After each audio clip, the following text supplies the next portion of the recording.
শুভ সকাল, আসসালামু আলাইকুম। আশা করি সবাই ভালো আছেন। আলহামদুলিল্লাহ আমিও ভালো আছি। আসলে সকালবেলা সবারই একটা ঝামেলা থাকে নাস্তা বানানোর।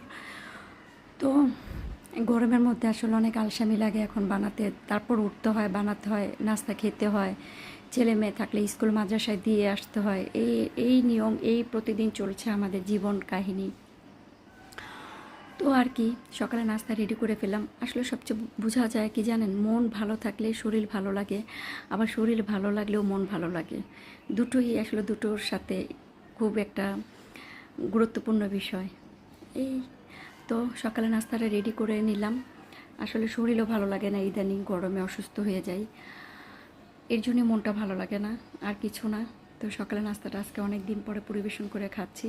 এভাবে ঝটপট হয়ে ওঠে না ইদানিং, তাই আমি ভিডিও দিতে পারি না। তো রাখি, আসসালামু আলাইকুম, আল্লাহ হাফিজ।